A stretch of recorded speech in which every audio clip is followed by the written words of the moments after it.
Alors, bonjour à toutes, bonjour à tous. J'espère que vous allez super bien. Bienvenue dans la revue de ce 11, je crois, hein, mais le 11, voilà, ce 11 décembre 2022. Alors, sur le marché, cette semaine, bon, dans le canal Telegram, j'étais un peu absent. D'accord, j'étais un peu absent. Je n'ai envoyé qu'une seule analyse. C'était sur le CA des CHF. On va revenir là-dessus d'ailleurs. D'accord? Parce que j'étais un peu occupé au cours de la semaine. Alors, cette semaine, nous avons eu pas mal de mouvements. Nous avons quand même eu également certains plans qui se sont déclenchés, même si je n'ai pas pu les envoyer. Nous avons par exemple le gold, d'accord? Le gold pour ceux qui voulaient trader le rejet dans cette zone, puisque j'avais évoqué cette zone la dernière fois. Le rejet, c'était, voilà, puisqu'on était venu dans une zone importante, d'accord, j'avais parlé de ce rebond, support, résistance, d'accord, résistance également ici. Donc, je disais, voilà, que, voilà, on avait pris plusieurs achats depuis cette zone ici, si vous vous en souvenez. On a pris au moins 3 achats ici, et je disais, voilà, que j'avais fermé toutes mes positions une fois dans la zone. En blanc ici. Donc, au finish, c'est ce que j'ai fait. Bon, je n'ai pas pris la vente. Je n'ai pas pris. Peut-être certains l'ont pris. Si c'est le cas, tant mieux. Je n'ai pas pris la vente parce que je me disais, voilà, bon, nous sommes dans une nouvelle dynamique aussi sur le gold, donc je ne chercherai que des achats pour le moment sur le gold. Donc, je n'ai pas pris la vente. Au finish, c'est un achat que j'ai eu à prendre. Je l'ai pris ici parce qu'on avait une zone FIBO 50%, voilà. 50-61,8. Bon, je crois que le prix est venu sur le 61,8 parce qu'on a pris tout le mouvement ici. Donc, j'ai pris un achat dans la zone ici et l'objectif a été atteint le vendredi.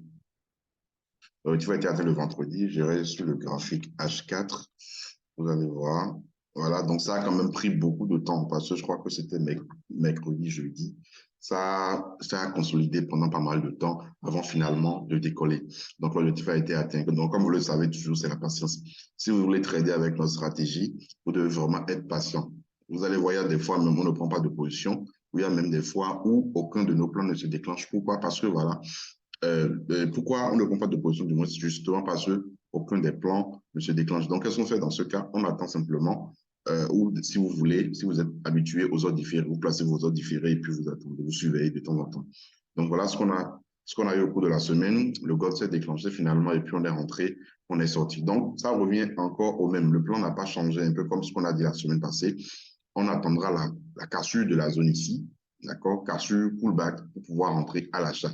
Là, ça pourra nous donner vraiment euh, des perspectives d'achat, d'accord? Il y a de fortes chances, d'accord, qu'on ait une forte accélération aussi après la cassure de cette zone sur le gold. Donc, le plan sur le gold n'a pas changé pour le plan à la hausse. Pour le plan à la vente, il faudrait qu'on ait une cassure franche de ce support haussier que je vais d'ailleurs retracer parce qu'on arrive chez tout. Donc, il faudrait qu'on ait une cassure franche de ce support haussier, cassure pullback, d'accord, pour pouvoir prendre position à la vente. Ça peut toutefois s'avérer être un range, une zone de range parce que voilà, vous avez bonne inférieure, bonne supérieure ici. Vous avez le prix qui est revenu dans la zone ici. Donc, ça peut toujours repousser le prix, rejeter le prix et revenir dans la zone. Donc, ce qui fait que si on a une cassure de ce support aussi, on pourrait chercher un pullback pour rentrer à la vente pour toutefois chercher premier objectif. Et puis, bon, la bonne inférieure ici, qu'on va considérer comme une rangée et tout.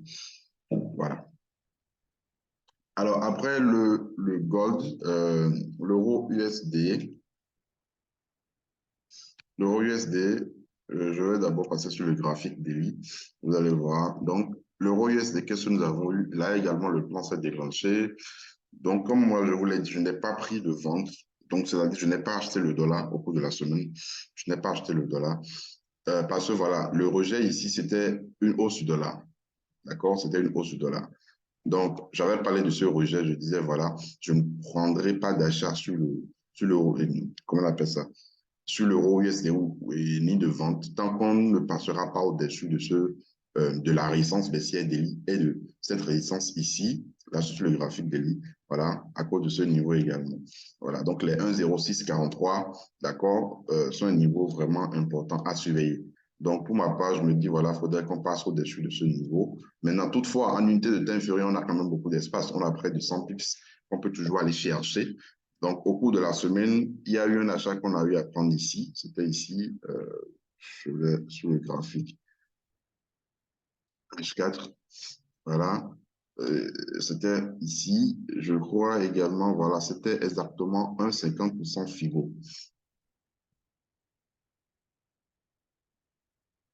Voilà, c'était exactement un 50% FIBO, vous voyez. Donc, on est rentré à l'achat là-dessus et puis rapidement, on est sorti une fois que le prix a touché la résistance baissière d'Eli. Donc, pour le moment, ça revient encore au même. D'accord, le marché cherche, les acheteurs cherchent à dépasser, à repasser au-dessus de la résistance baissière d'Eli. Et chaque fois quand ça vient, ça repousse. Chaque fois ça vient, ça repousse. Donc là, on a deux scénarios. Le premier scénario serait une cassure et de la résistance baissière et de la résistance 1,0643 ici, d'accord, pour chercher un pullback, pour pouvoir prendre position à l'achat. Ou le plan à la vente, c'est que voilà, on a une reprise haussière du dollar. Une reprise haussière du dollar. Parce que ça peut venir toujours sur un 0,643 et repousser le prix à la baisse, c'est possible. Donc, le deuxième scénario, c'est une baisse de l'euro-dollar, c'est-à-dire soit ça revient ici pour redescendre, soit ça casse directement le support aussi que nous avons ici. Et puis, on va reprendre la vente, on va reprendre la baisse. Puisque n'oubliez pas, la tendance reste baissière sur l'euro-dollar. D'accord? La tendance reste baissière sur l'euro-dollar. Vous voyez? Donc, on est toujours dans une tendance baissière. Donc, les vendeurs peuvent toujours reprendre la main. Il faudrait juste qu'on repasse en dessous et de ce support haussier, sans oublier le plus bas précédent qui est ce niveau. Voilà. Mais toujours est-il que, voilà, après la cassure, nous allons plutôt attendre un pullback pour entrer à la vente. Alors, n'oubliez surtout pas, si vous n'êtes pas encore abonné à la chaîne, cliquez juste en dessous, cliquez juste sur vous abonner, likez la vidéo et partagez, c'est très important. Ça va nous donner un peu plus de visibilité. Et comme je vous l'ai dit depuis un moment, je suis en train de travailler sur beaucoup de projets, d'accord, pour envoyer des vidéos éducatives sur la chaîne.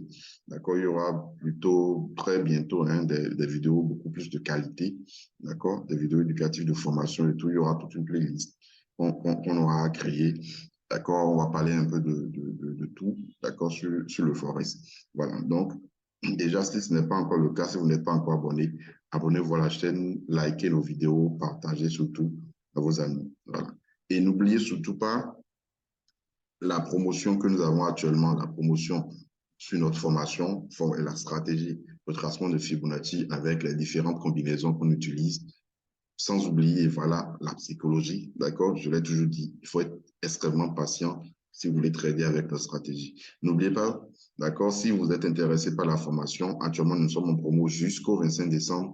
Au lieu de 100 000 francs, vous avez là toute la formation complète à 60 000 francs, toute la formation, avec toutes les explications nécessaires et tout, à 60 000 francs. Donc, vous avez toutes les vidéos et toutes les explications, d'accord, tous les contacts et tout, pour nous écrire et tout, juste en description de la vidéo. Voilà. Alors, je continue avec la UDUSD. La UDUSD, je vais en délit, vous allez mieux voir. Donc, au cours de la semaine, nous avons eu beaucoup de corrections sur les paires en USD. D'accord? On a eu une correction sur les paires en USD. Là, c'est le graphique d'Eli. On a parlé de ça déjà plusieurs fois, cassure de la résistance spéciale d'Eli ici. OK? On a même parlé de cette figure épaule-tête épaule inversée, cassure. Puis le prix s'est arrêté à cette résistance baissière et tout. Donc, au finish, on a eu la cassure franche de la résistance baissière. Donc, au cours de cette semaine, c'est un pullback que nous avons eu en fait. C'était juste un pullback. Et ce pullback, comment on appelle ça, nous a permis de pouvoir prendre une position à l'achat quelque part dans la zone ici. Bon, c'était en M15 qu'on a pris la position et tout. OK? Mais là, je suis déjà sorti et je crois qu'il est toujours possible. Il est toujours possible de prendre position. Bon, alors là, c'est vrai qu'on a une petite zone de résistance en haut ici. On a une zone de résistance là. Et on a quand même pas mal encore de pips avant d'atteindre cette zone. Maintenant, pour le moment, je crois qu'il est préférable, pour ma part, d'attendre la cassure de cette zone, d'attendre la cassure de cette zone. Là, nous allons considérer ce support haussier. Donc, c'est un peu comme si nous avons une nouvelle impulsion haussière et nous allons attendre juste une correction. Soit vous attendez la cassure pour prendre la position à l'achat, d'accord, mais pour ma part, je crois qu'après cassure, il faudra attendre un retour du prix dans la zone. D'accord, un retour du prix dans cette zone ici pour pouvoir prendre position à l'achat sur la UD USD. Ce serait vraiment intéressant. Mais toujours, comme je l'ai dit, toujours est-il que je suis haussier. Encore qu'on a eu la confirmation, retour du prix sur le support haussier ici, cassé.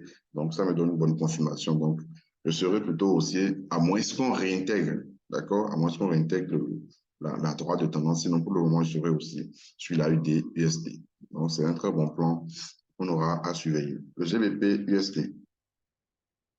Le GBP USD également, on a eu presque le même scénario hein, comme sur les autres paires en USD. On a eu, comment on appelle ça?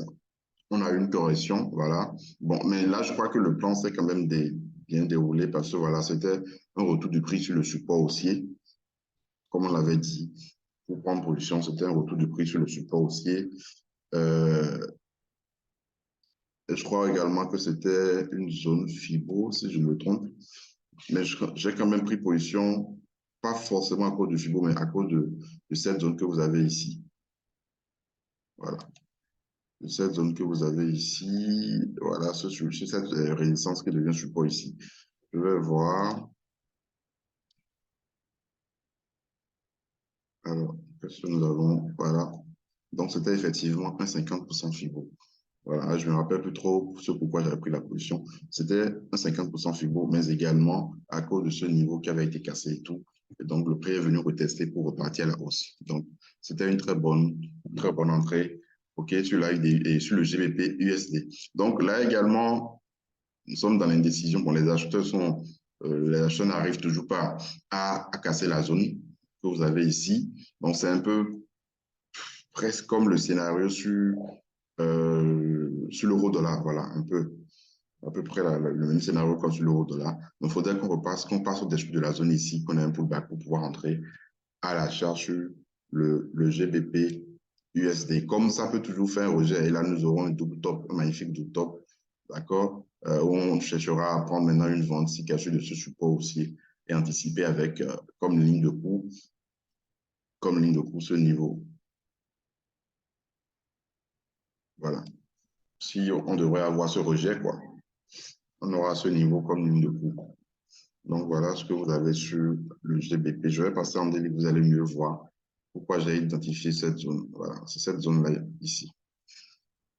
Et pour ceux qui nous suivent depuis des mois et des mois, peut-être même depuis des années, bon, disons des mois d'abord, parce qu'on a parlé de ce niveau en septembre passé. Je ne sais pas si vous en souvenez. On a identifié ce biseau descendant. Vous pouvez aller dans le canal Telegram, vous allez voir ça. Là, le graphique avait été envoyé, l'analyse avait été envoyée en septembre, où on a parlé des 1,0524. On a placé un bail limite, le prix a cassé, mais a réintégré automatiquement. D'accord, c'était une nuit, hein, c'était à l'ouverture du marché, un dimanche soir et tout. Donc, vous imaginez depuis 1,0524 jusqu'à 1,2265. Donc, c'est des milliers de pips, hein, des milliers de pips. Donc, voilà. Pareil pour l'euro USD, ce sont des analyses qu'on a eu à faire et tout, et à chaque fois, on maximise, surtout quand on est sur des niveaux comme ça. Voilà. Il y a plein d'autres analyses. On a la UDCAD, on a NZDCAD, NZDCHF, où le prix était venu sur des niveaux extrêmement importants, des niveaux clés. D'accord? On avait alerté, on avait envoyé ça dans le canal Telegram. Si vous n'êtes pas dans le canal Telegram, profitez pour intégrer. On a parlé de ça. Et à chaque fois, on prend cette position-là. Et puis voilà. On ne fait pas forcément du swing. D'accord? Mais on prend quand même le maximum. Et après, voilà, on traîne par étapes, c'est-à-dire on traîne chaque fois qu'il y a une correction, on rentre dedans, on sort, on prend des corrections, on rentre, et puis on sort et tout. Voilà, donc on avait pris cette position sur les 1,0524 et tout, puis on est sorti, on a eu la correction, c'était un FIBO, je crois. Là également, ça a été envoyé, puis on est sorti, ainsi de suite. Donc pour la semaine prochaine, c'est ça, on a cette zone à casser, d'accord, pour pouvoir assister à la continuation haussière sur le GBP USD. Alors, j'ai parlé du gold déjà, on a l'USDCHF également qui est en train de casser un niveau important. Voilà. On a ce support aussi qui est en train d'être cassé, sans oublier cette zone de résistance devenue support qui est également en train d'être cassée. Alors là, c'est en train de laisser des mèches. D'accord? Donc, on ne va pas rentrer dedans comme ça. Comme on l'a dit, quand vous avez ces genres de cassures, nous allons plutôt attendre cassure, accélération, pullback pour pouvoir prendre position. Pullback, si le pullback coïncide avec un niveau FIBO, là, vous avez encore une très bonne confirmation. En fait, même quand vous devez utiliser les FIBO, il faut toujours chercher d'autres signaux, c'est-à-dire, comment on appelle ça, d'autres éléments, d'autres outils qui vont vous donner encore plus la confirmation. C'est pourquoi il ne faut pas forcément utiliser un seul signal, d'accord, ou bien une seule stratégie, si on peut le dire, un seul outil pour pouvoir avoir vos confirmations. C'est pourquoi vous allez voir sur la fiche de l'information, on a parlé de retracement, Fibonacci, d'accord, et ces différentes combinaisons. On utilise beaucoup d'outils pour avoir nos confirmations pour entrer sur le marché. Donc, c'est pourquoi ici, par exemple, quand on va parler de cassure, on ne va pas rentrer, parce que même la cassure, déjà, c'est un signal de vente, mais on ne va pas rentrer dedans directement à la vente. Nous allons plutôt attendre un pullback. Là, déjà, ça fait 2 signaux. D'accord? Un pullback. Et si le pullback coïncide avec une zone FIBO, là, ça fait 3 signaux. D'accord? 3 confluences. Et là, ce sera parfait pour pouvoir entrer sur le marché en maximisant, d'accord, au niveau du volume. Voilà. Donc là, nous sommes en train d'assister à la cassure, mais nous allons attendre une cassure franche et pullback pour pouvoir entrer à la vente sur l'USD CHF. Alors, alors, à part cela, il y a encore une autre paire dont je voulais parler. Voilà, l'USD JPY. Là, je suis toujours en position là-dessus. Je suis en vente. La semaine je suis passée, je crois, ou bien c'est passé, je ne me rappelle plus trop. On a parlé de ça. Ça a été envoyé dans le canal Telegram. Bon, on a parlé de ça dans la revue du marché, voilà. Euh, un instant, je vais changer la couleur. Voilà. D'accord, on est entré, on avait pris le pullback, on est sorti ici. Voilà, c'est le dimanche passé qu'on a parlé de ce niveau. Dimanche passé. Le dimanche passé qu'on avait parlé de ce pullback. Donc, le dimanche passé, on a parlé d'ici, puis on est sorti finalement, on a dit voilà, c'est cassure, nous allons prendre position. Donc, cassure, pullback. Et effectivement, on a pris cette position, puisque là, par exemple, vous avez une combinaison. Vous avez un 50% FIBO, non, un 61,8% FIBO, voilà, en H4, un 61,8% FIBO. En plus de cela, vous avez un pullback sur un niveau qui a été cassé. Donc, on est rentré à la vente. Donc, je suis toujours vendeur là-dessus. Je serai toujours vendeur tant qu'on sera également sous cette résistance baissière que j'ai tracée ici. Donc, puis c'est bon, on a eu une cassure de ce canal ascendant et tout. Donc, l'objectif, généralement, c'est le début de la tendance. Donc, je serai toujours dedans. Donc, c'est une très... et je crois même qu'il est toujours possible de rentrer pour ceux qui n'avaient pas pris position. D'accord? C'est un très bon plan qu'on aura à suivre. Voilà. Donc, je suis vendeur sur l'USD JPY. Alors, NZD-USD, quelqu'un veut demander ça? NZD-USD, là, sur le graphique daily, je vais aller sur le graphique hebdo. Vous allez voir, ça également, on a parlé de ça. C'était, si vous allez dans le canal, écrivez NZD, vous allez voir, on avait listé une bonne partie des paires en NZD qui étaient venus sur des niveaux clés. D'accord? On avait NZD-USD, NZD-CHF, NZD-CAD. D'accord? Et c'était en ce moment-là où le prix, là, nous sommes sur le graphique hebdo, le prix était venu sur ce niveau, ce support aussi hebdo. OK? Et puis voilà, j'avais envoyé on appelle ça, l'analyse, le graphique dans le canal Telegram. J'avais également parlé de ça dans l'une des revues du marché hebdo. Voilà. Donc, depuis ce jour, vous voyez, on n'a que des bougies haussières en hebdo sur NZD USD. Voilà. Donc là, ici, par exemple, vous avez, on peut parler de cette zone de résistance qui peut freiner le prix.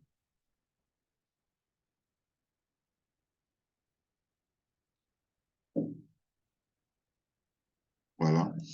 Nous avons cette zone qui peut freiner le prix. Donc, je reviens sur le graphique daily. Voilà. Donc, je serais plutôt prudent si vous êtes haussier, si vous êtes acheteur sur le NZD-USD, vous devez être prudent parce que dans cette zone, on peut assister toutefois à un rejet.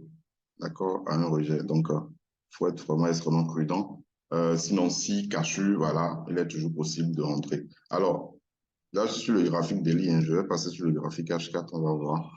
Même ici, ça nous a déjà donné beaucoup d'entrées. Vous voyez, Fibo, ici également Fibo, ici aussi Fibo, ici Fibo, ouais, ici aussi Fibo. Voilà, donc ça nous a donné pas mal d'entrées. Voilà, donc ça peut toutefois venir dans la zone et nous faire une grande correction pour permettre à ceux qui n'avaient pas pris position de rentrer, c'est possible. Comme ça peut également casser. En fait, là, on ne peut plus rentrer à l'achat, en fait. On ne peut plus rentrer à l'achat là où nous sommes actuellement. Peut-être chercher un rejet, une zone et une vente.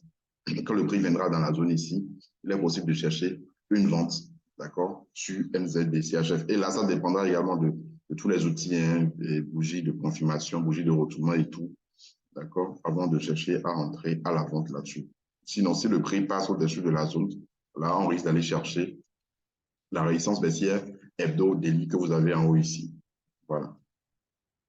Donc, je parlais de NZD, je crois, CAD, hein. Donc, je parlais de ça, voilà. C'était ici. Ça a été envoyé dans le canal. Donc, je vais sur le graphique hebdo, vous allez bien voir. Vous voyez également, c'est la même chose, canal descendant. Vous pouvez aller dans le canal Telegram et écrivez juste NZD dans la barre de recherche. Vous allez voir toutes les PNZD que j'avais envoyées à l'époque. Et c'est même pas à l'époque, c'est juste il y a quelques mois, hein, voilà, il y a à peine 2 mois, 10 octobre.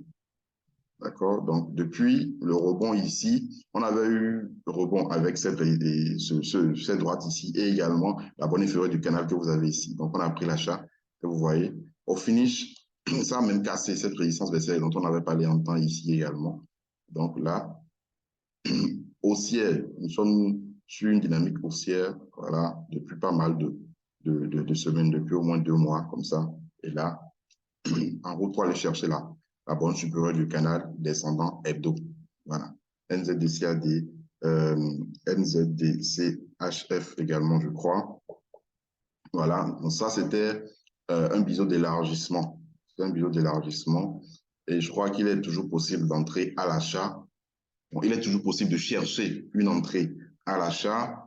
Je vais passer sur le graphique daily, vous allez voir. Voilà, on a eu même plusieurs entrées, puisqu'on a eu Casu pullback ici. Casu, ça c'est une entrée que j'ai loupée, que je devais prendre. Ça fait plus c'est cette semaine que j'ai tracé cette zone ici. C'est une zone FIBO. Vous voyez, ça c'est vendredi, jeudi, mercredi. Donc c'est le mardi qu'on a atteint cette zone. On pouvait rentrer à l'achat. Et je crois même qu'il est toujours possible, hein, il est toujours possible de pouvoir prendre position à l'achat, encore avec les bougies que ça a laissé ici. Je crois qu'il est toujours possible. Maintenant, vous pouvez aller en unité de temps inférieure pour chercher une entrée. Sinon, la meilleure entrée, c'était quand le prix était venu chercher la zone 50 FIBO ici, sur NZDCHF. Voilà. Alors, à part cela, AUD, CAD, je crois. Voilà, AUD, CAD, ça, j'avais placé une alerte le vendredi, bien le jeudi. Ici, je disais, voilà, si on doit avoir, si on, on devait avoir un rejet, je vais plutôt attendre la cassure de ce petit support aussi pour entrer à la vente. Au finish, ça a cassé la bande supérieure. Je sais également, ça a été envoyé. Si vous suivez bien nos analyses, ça a été envoyé depuis ce niveau. C'est toujours en octobre, 26 octobre. Voilà. Donc, ça a cassé ici. Là, maintenant, qu'est-ce que nous allons faire? Nous allons attendre un pullback, peut-être accélération, pullback quand même, avant de pouvoir entrer à l'achat. Sinon, on ne peut pas rentrer à l'achat comme ça. C'est un peu comme la position qu'on avait à prendre la semaine passée sur l'euro CAD. Là, on avait pris une vente, mais on est sorti et ça a touché nos stops. J'ai parlé de ça le dimanche passé. D'accord? On est sorti avec une petite perte. Et là, depuis un moment, comme je l'ai dit, j'attends toujours le retracement. J'attends juste le retracement. Et ça va forcément retracer. À un moment donné, ça va corriger. Donc, c'est la correction jusqu'on attend pour pouvoir entrer à l'achat sur l'euro CAD. Voilà. Alors, pour finir USD CAD, là, vous voyez, nous sommes en tendance haussière, hein, il n'y a pas de souci, on est en tendance haussière. Mais depuis un moment, ça ne fait que former des sommets de plus en plus bas. Donc, c'est un signal de retournement. Déjà, c'est déjà un premier signal de retournement. OK? Et là, maintenant, nous sommes sur cette résistance baissière. Donc, s'il rejette, alors là, on aura une première confirmation. Voilà. Et puis, si caché ici, on aura d'autres confirmations. Mais pour le moment, je crois qu'on peut déjà chercher quand même à jouer sur ce rejet, c'est-à-dire une vente avec une petite, avec un bon ratio, bon, un petit risque et tout à prendre. Je crois que c'est bien possible avec ça, une vente ici. Voilà. Donc, c'est tout pour aujourd'hui. N'oubliez pas de vous abonner à la chaîne, de partager, de liker la vidéo si ce n'est pas encore le cas. La formation, la promotion, c'est jusqu'au 25 décembre prochain. Profitez. 60 000 francs au lieu de 100 000 francs. Parce que, comme je l'ai dit, à partir de l'année prochaine, toutes nos formations n'auront plus de promotion. À moins qu'il y ait sponsoring voilà, de la part de l'ICEM. Si on avait fait ça en octobre passé, où l'ICEM avait payé l'intégralité des frais de formation, là, vous créditez juste votre compte, d'accord, et vous avez accès directement à la formation. À moins que l'ICEM nous relance par rapport à cette promo. Sinon, pour le moment, à partir de janvier, on n'aura plus de promo. Passez une excellente dimanche, très bonne semaine de trading à vous.